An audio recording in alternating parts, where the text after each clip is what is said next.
Hi, my name is Glynis Irving. It's December 15th, 2022. I'm doing my reproduction presentation on the determination of gender, genes versus hormones. So to start, I talked about genes. So sex chromosomes a person inherits determine their genetic sex. So genetic females are XX, genetic males are XY. And Y specifically is very important for male reproductive organs. If sex chromosomes are abnormally distributed at fertilization, the presence or absence of a Y chromosome determines whether development proceeds as male or female. If there is a Y chromosome, it will automatically become a male, even if there is more than one X chromosome, like XXY. A zygote that only has one Y chromosome and no other chromosomes will die because it needs the X chromosome for essential genes. On the other hand, a zygote that only gets one X can still develop into a female. This is called Turner syndrome. Women with Turner syndrome can still live a good life, but will develop certain features and symptoms such as short stature, delayed puberty, infertility, heart defects, and learning disabilities. Unfortunately, two X chromosomes are needed for normal female reproduction function. So these women with Turner syndrome wouldn't be able to have babies, or they wouldn't be able to have their reproductive organs form correctly. So moving on to male embryonic development, the SRY gene provides instructions for making a protein called the sex-determining region Y protein. SRY gene produces protein TDF, which is the testes determining factor. TDF binds to DNA and activates additional genes like SOX9, WT1, and SF1. The protein product of these genes and others direct development of the gonadal medulla into testes. Testicular development does not require male sex hormones like testosterone. For female embryonic development, there is no SRY gene. In the absence of AMH, Mullerian ducts develop into the upper portion of the vagina, the uterus, and fallopian tubes. The absence of androgens causes the external genitalia to become feminized.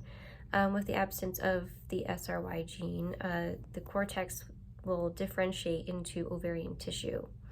At 10 weeks, gonadal cortex becomes an ovary. So I kind of split the hormones up into male and female hormones. So first, male hormones. So hormones that help develop male internal and external genitalia are Sertoli cells, which secrete anti-Mullerian hormone, AMH, and interstitial Leydig cells, which secrete androgens like testosterone and dihydrotestosterone, DHT. Androgens are anabolic hormones that promote protein synthesis. Androgens are responsible for the differentiation of male genitalia during embryonic development.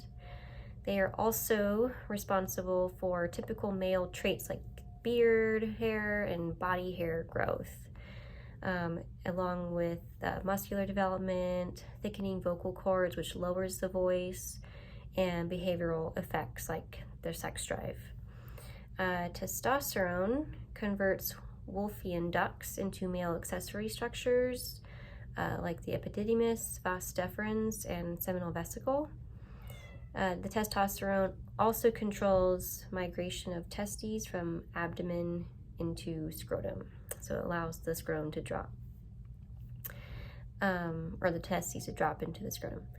The DHT causes development of male external genitalia. So now on to female hormones. We have estrogens. So estrogens control the development of primary sex characteristics in females. They also control the breast development and the female pattern of fat distribution.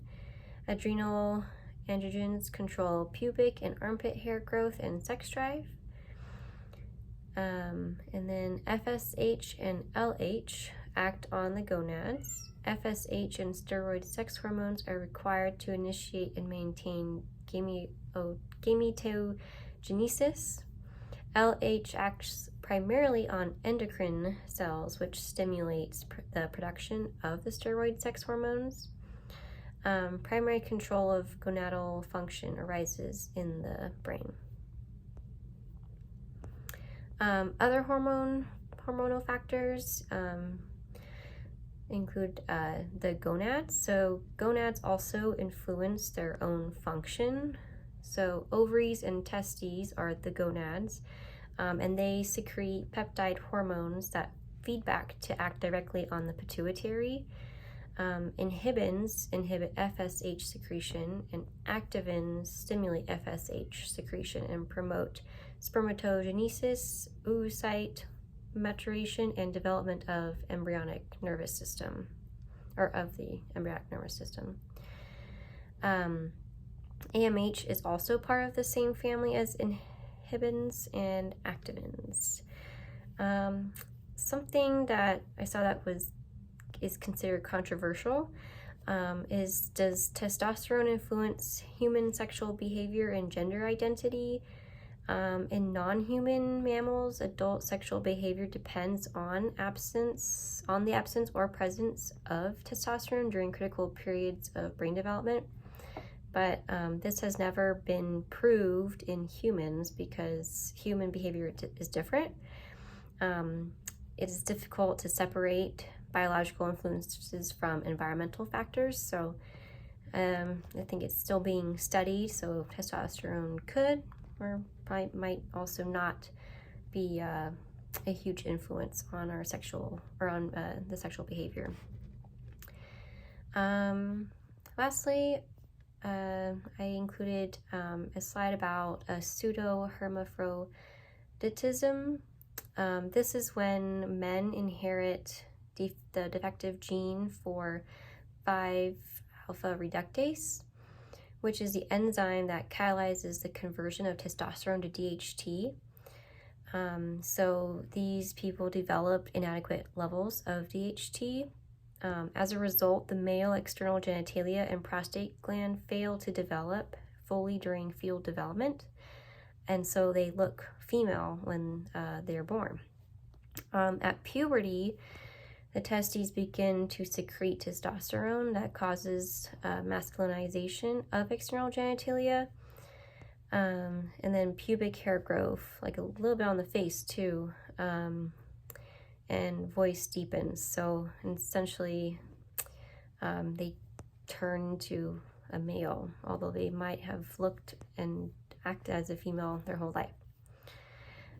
So the end, what determines gender, genes or hormones? And I have to say both do, just because it seems here that genes and hormones work together to develop females and males. So essentially one cannot be successful without the other. And that's it.